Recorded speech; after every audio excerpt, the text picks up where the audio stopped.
Last year, I was working on one of my first ever multiplayer games in Unity, and a couple months before I turned 17, I decided that I would try to finish the game in time for me and my friends to play it on my birthday. Unfortunately, that didn't go very well. You see, that game was made using an all-custom multiplayer system created by yours truly, based on some tutorials I'd seen by Tom Weiland. And by going the full custom route, I ran into a lot of issues that probably wouldn't have happened if I just went with a popular solution. Random bugs appearing because of latency, the whole server lagging out when too many people joined. It was just a mess. So this year, I plan to do it again, except this time, I'd do it correctly. The plan was simple. Just about a month before my 18th birthday, I started work on Project Poggers, which was the temporary name. We ended up switching to Birthday Brawl. After discussing some ideas with friends, we ended up deciding on a character fighter akin to Smash Bros and the like, but 3D in first person, hence the name Birthday Brawl. Because I'm not very good with art stuff, my friend Golden Disguise volunteered to help me with some of the art stuff with the project, including making this sick animation which you can see on screen now. So, anyway, I started work on the game right away. My main priority was to get the basic mechanics of the game out first, so I started with movement. It didn't take long to get basic movement working, but I spent way too long trying to perfect the movement so it felt nice. I even made it so you could wave dash like in Smash Bros. Melee. Anyway, by the time I had moved on from the basic movement, more than a couple of weeks had already passed, mostly due to me procrastinating. But as the due date came closer, I realized a ton of work needed to be done. The main one being, multiplayer. So, before working on anything else, I decided to implement Mirror into the project. Mirror being a multiplayer framework that allows me to easily add multiplayer to my Unity game without any of the issues that comes with making my own multiplayer solution, like with my first multiplayer game. Plus, Mirror just seemed like the obvious solution for this project, since I gave myself far less time to complete this project this year than I did my previous project last year. And with Mirror, I was able to add Steam integration into my game, so people could invite and join other players through Steam. Luckily, adding Mirror was actually almost no hassle at all, especially by comparison to making my own multiplayer solution like I did with my previous game. And pretty quickly, I was able to get basic multiplayer working. So you could join another player and, at this point, you couldn't really fight each other, you could just jump around and stuff, but progress. And after realizing that I could actually join someone else, it was time to add, the important features, combat features, like giving the players the ability to hit others, raise their percent, and knock them off the stage. I also created my own character model in Blender and animated it using animations from Mixamo.com, which I believe is powered by Adobe. I don't know, but it's a really cool website with tons of free animations that are really high quality and really easy to add to your game as well. And at this point, you could actually kind of play the game.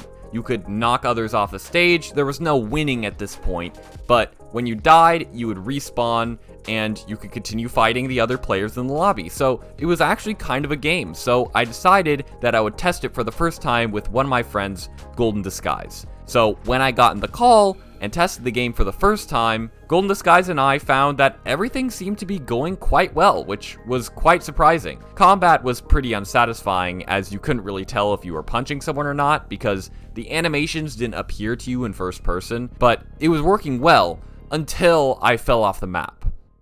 As soon as I respawned, 2 clones of me respawned as well.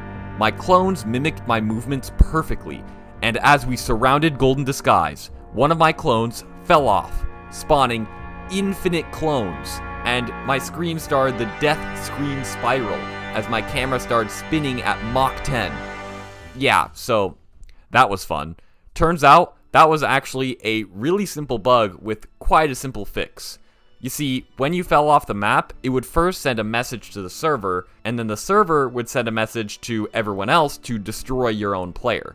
And if there was any latency during the time between sending and receiving the message, the player would still be out of bounds and send more messages. TLDR, the real issue was the fact that on your own screen, you didn't destroy your player object as soon as you died. Instead, it waited for the server to tell everyone else that you died, which took some time, and therefore you would send the message multiple times, spawning clones of yourself.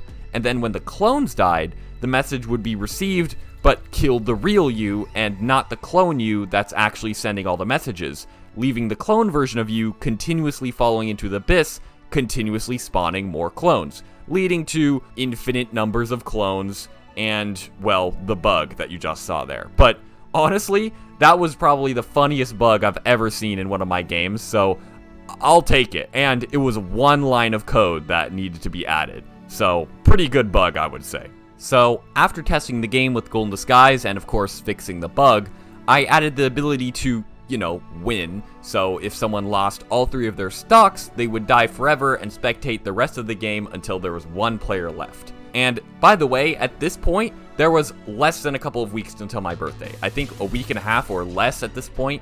And I decided that it was probably time to start coming up with ideas for, the characters in this character fighter. So I hopped into a call with Golden Disguise again and started discussing ideas for the characters in the game. So we ended up coming up with our 4 character roster: Nick Spooks, Shady Sean, Bush the Rat, and Gork Rocks.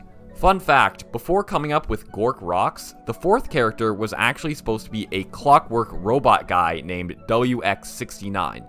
But we ended up scrapping him because A, I didn't want to have to 3D model a clockwork robot. That would just be really annoying. And B, his name was partially stolen from a Don't Starve character. So anyway, at this point, I started working on the 3D models for all the characters, which took longer than I thought. I mean, most of the characters were just going to be slightly modified versions of the 3D model of the base character that I made before, apart from Nick Spooks, who's a 3D model created by a solid dev that I found on the Unity Asset Store. But getting all the animations to work for the characters ended up being the real pain.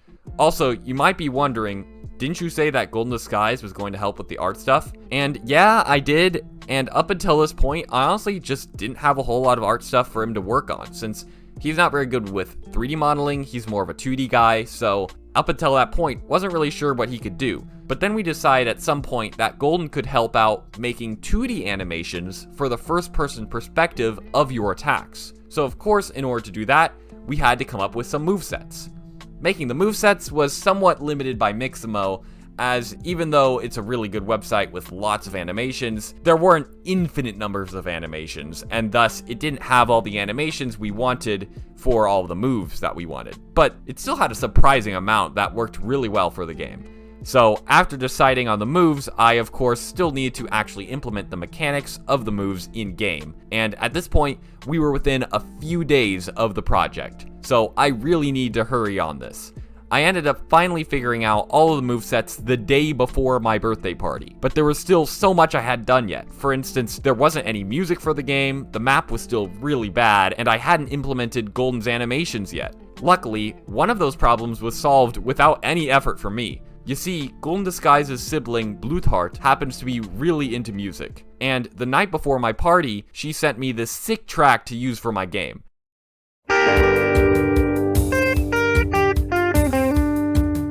So that was one problem done with, but I still hadn't implemented Golden's animations. So before the party, Golden and I hopped in a call just before the party was about to start, and I did an incredible speedrun implementing all of his animations into the game. And, well, that was it. The game was finally complete. Kinda. Obviously, there was some stuff not done when we played it. For instance, the map we played on was made in like 5 minutes, and the game was balanced pretty terribly, but it went far better than last year. Getting to play the game with my friends was super fun too. We added some fun Easter eggs as well to the game. For instance, Gork Rocks had this ability to throw rocks, but he also threw all sorts of other objects, including the one and only Deck Rock. Nick Spooks was also really overpowered because his recovery lasted way too long, so he could basically fly around the map.